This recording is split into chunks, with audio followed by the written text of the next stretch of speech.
My name is Anna, and for the longest time, my life was all about chemistry and work. After high school, I threw myself into university, studying to become a chemical engineer. Then it was straight to the lab, developing new polymer compounds. My personal life didn't even make the to-do list. It was work, more work, and, well, you get it. Then one unexpected night, everything shifted. I didn't even want to go to that party. It was one of those "you have to come" Anna situations where my friend Jenna practically dragged me out the door. "It'll be fun," she said. I doubted that, but I went. At the party, Jenna was in her element, chatting up everyone. Then she grabs this guy by the arm and pulls him over to where I was nursing my drink in silence. "Anna, meet Tom," she said, a little too enthusiastically for my liking. "Tom, this is the chemist friend I was telling you about." Tom looked a bit taken aback, his eyes wide as he took me in. "Hi," he said, his voice uncertain. "Jen has told me quite a lot about you." "Good things, I hope," I replied, trying to keep the conversation light. "Yeah, very impressive," he managed, though it sounded like he was talking about a scary movie, not a person. We somehow stumbled through the initial awkwardness and found a quiet corner. Turns out, Tom worked as a manager at a trading company and was a lot more down-to-earth than our rocky start suggested. He confessed later that night that he'd been intimidated at first, thinking I was too smart for someone like him. That made me laugh. It was refreshing, really. We started seeing each other, and a year flew by. I was surprised at how serious we'd gotten, considering how I used to dodge anything personal, like a chemical spill. Then came the day I met his family. His mom was a sweetheart, welcoming me with open arms, but his sister Laura, a different story. Right from the start, she looked at me like I was a problem she hadn't figured out how to solve yet. During dinner, I tried to make conversation, asking her about her interests. She just smirked and said, "So you're the chemist, you cook up stuff in the lab, and now you're here to cook my brother's brain." I was taken aback but managed a weak smile.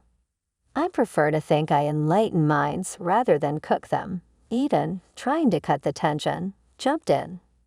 "Laura's always been protective of me," he explained.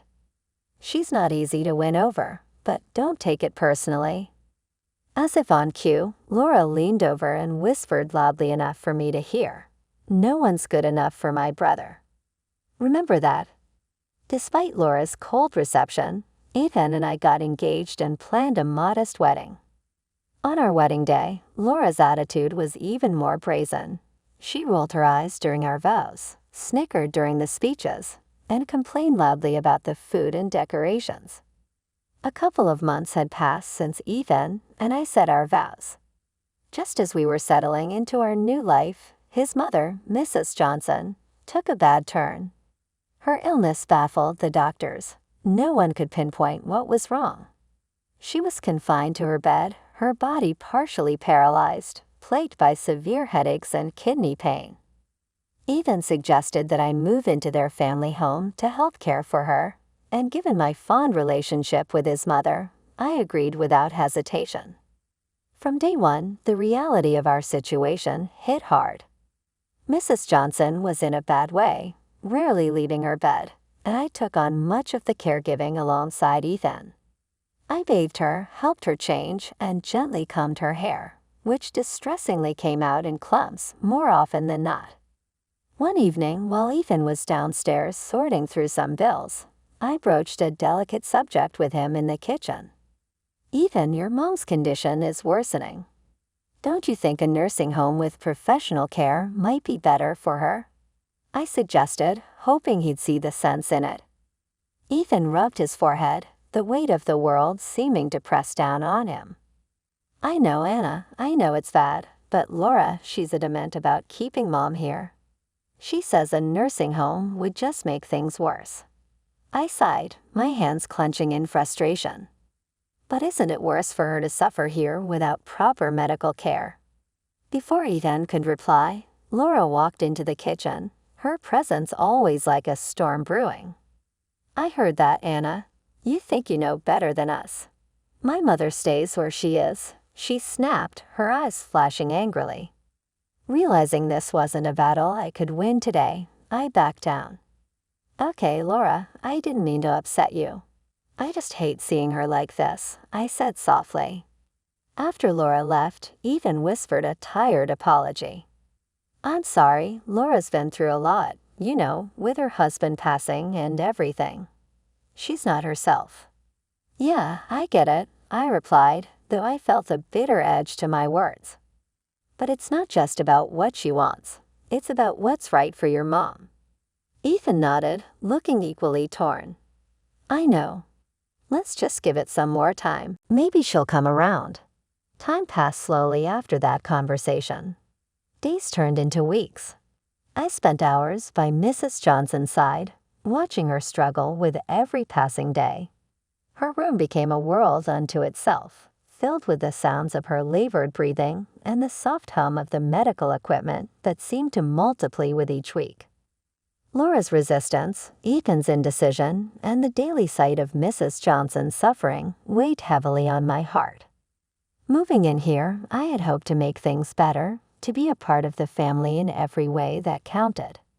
But as each day passed, I felt more like an outsider, fighting an unwinnable battle, clinging to the hope that somehow, someway, I could make a difference in this house that had become my home. Living with Ethan's family was proving to be more of a challenge than I'd ever expected. My relationship with Laura was especially tense.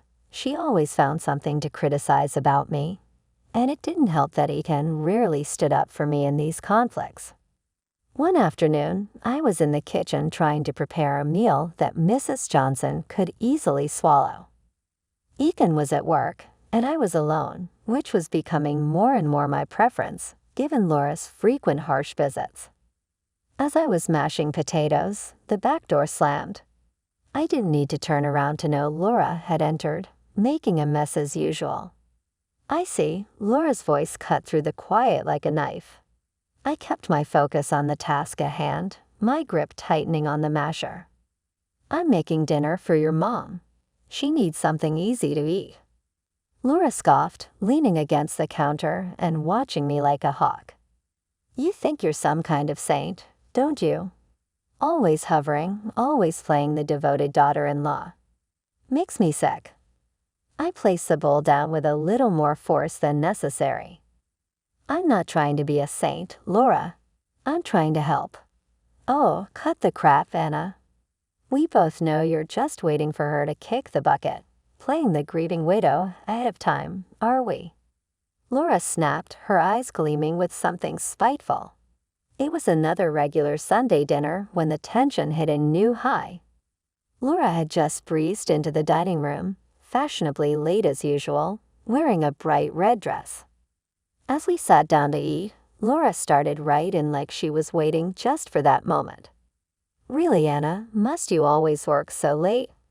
It's like you don't care about being a part of this family at all. I kept my eyes on my plate, trying to stay calm. I do my best, Laura. My work demands a lot, unlike you, who doesn't even know what it's like to work. Ethan, who had been silent up until then, finally spoke, though not in my defense. Anna, please remember, Laura is going through a lot right now with her husband's recent passing. Try to be a little more understanding. His words felt like a betrayal. Before I could stop myself, I shot back, maybe if she dressed more like a widow rather than going to a party. I could take her grief a bit more seriously. The table went silent. Ethan's expression hardened. Anna, that's called for, but it's true. I couldn't hold back. She criticizes everything I do but barely looks in on her own mother. How is that fair? Laura slammed her fork down, standing abruptly. How dare you judge my grieving process? You have no idea what I'm going through. Ethan rubbed his temples, clearly frustrated. Anna, can we talk about this later, please? Let's just finish dinner. I nodded tight-lipped, and we ate the rest of the meal in uncomfortable silence. After dinner, I tried to clear the air with Ethan, but it was clear his patience was wearing thin. Anna, I know it's hard, but you have to try harder with Laura. She's my sister, she's family. And what am I asked, my voice barely above a whisper. You're my wife and I love you, but Laura's been in my life a lot longer. You two need to sort this out. I felt alone, truly alone, even though Ethan was right there. It seemed like no matter what I did, it would never be enough for Laura, or it seemed for Ethan. 2 months had passed in a blur of daily routines and silent meals until the day we lost Mrs. Johnson. Her death was both a shock and a sorrow that gripped the household, pulling us all into a deep somber state. Ethan was devastated, his grief palpable and heavy. At the funeral, under a dreary, cloud-filled sky, the tension that had been simmering between me and Laura finally boiled over. As people quietly murmured their condolences, Laura cornered me by the old oak near her mother's grave. "This is your fault, you know," Laura hissed, her eyes sharp and accusing. "If you had cared for her properly, she'd still be here." I felt a flash of anger, but I kept my voice steady. "Laura, I did everything I could. She needed professional care more than what we could give at home." "Excuses, just excuses," Laura snapped back, her voice low but fierce. "You just didn't want the burden, did you?" I tried to keep calm, but her words stung. "That's not true, and you know it.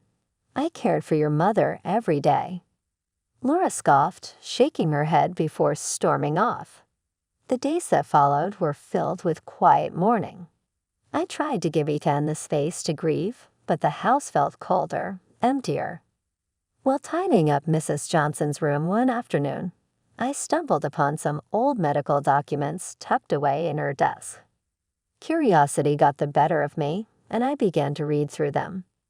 According to the files, Mrs. Johnson had been in excellent health just a year ago, but her condition had deteriorated rapidly, leading to the failure of several organs all at once.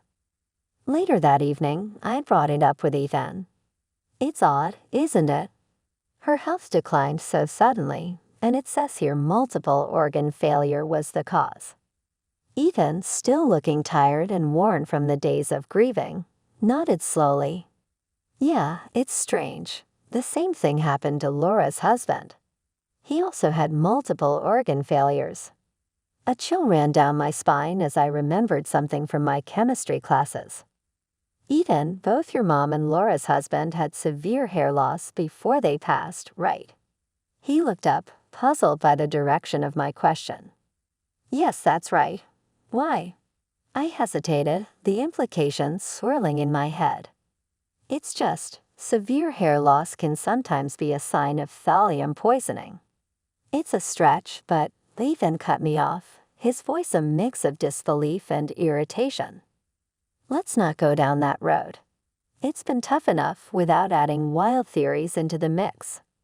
I nodded, agreeing outwardly, while inwardly I couldn't shake the uneasy feeling the coincidence gave me. But I knew better than to push it further. Ethan was already on edge, and my accusations or even suspicions could drive a wedge too deep to remove. It started like any other morning, except for the moment I ran my hands through my hair and felt a clump come away with my fingers. Staring at the strands in horror, my mind raced. I knew something was terribly wrong. Frantically, I headed to the lab at work, my heart pounding as I ran tests on myself, a procedure I was all too familiar with but never thought I'd use in such a personal emergency. The results were as chilling as my suspicions, traces of thallium in my bloodstream. Rushing home, I confronted Ethan, my voice trembling with fear and urgency. "Ethan, I found thallium in my blood. Someone is trying to poison me." Ethan stared at me, his expression morphing from confusion to disbelief. "You're being paranoid, Anna. You're seeing conspiracies where there aren't any." Before I could argue, Laura walked into the room, having overheard our conversation. "Oh, please, you work in a lab, Anna." For all we know, you could have brought that poison home yourself. Maybe you poisoned Mom, she snapped, her voice dripping with accusation. I was aghast, the room spinning around me as her words sank in. Ethan's face darkened, his eyes narrowing. I can't do this anymore, Anna. You're too dangerous to be around. I want a divorce. My world crumbled in an instant. Laura smirked triumphantly. You heard him. Get out of our house. Numb and heartbroken, I packed my belongings, the weight of their betrayal crushing me. Sitting amidst the unpacked boxes, the truth slowly pieced itself together in my mind. It was Laura. She had poisoned her mother and tried to poison me. Determined to find proof, I hired a private detective and handed over all the evidence I had, including the medical reports and my blood test results. 2 weeks dragged by with agonizing slowness until the detective came back with shocking news. Laura had burned through the fortune she inherited from her late husband and was drowning in debt. It became clear her motives were as toxic as the poison she favored. This isn't just about inheritance, I told the detective, my voice steady despite the turmoil inside. She's eliminating anyone who stands in her way. She could be targeting Ethan next. Armed with this new information, I knew I had to act fast to prevent further harm. I called Ethan, my voice trembling but firm.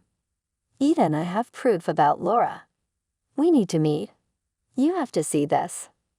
His response was cold, dismissive. You're crazy, Anna. I can't believe I ever trusted you.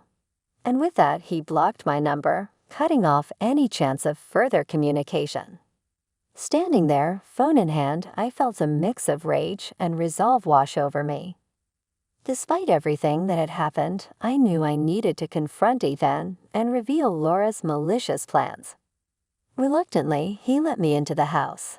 The coolness inside was a stark contrast to the sweltering heat outside. Ethan was quiet. His face drawn and tired. There was a glass of lemonade on the table, condensation beating on the outside. It's hot out there, he said, nodding towards the glass. Here, have some lemonade. Thirsty and distracted by the tension, I took a few sips. Almost immediately, my stomach turned painfully, a sharp stab that doubled me over. Ethan, I gasped, clutching my abdomen. Where did this lemonade come from? It's just lemonade Laura made, he replied. What's wrong? His brow furrowed in concern.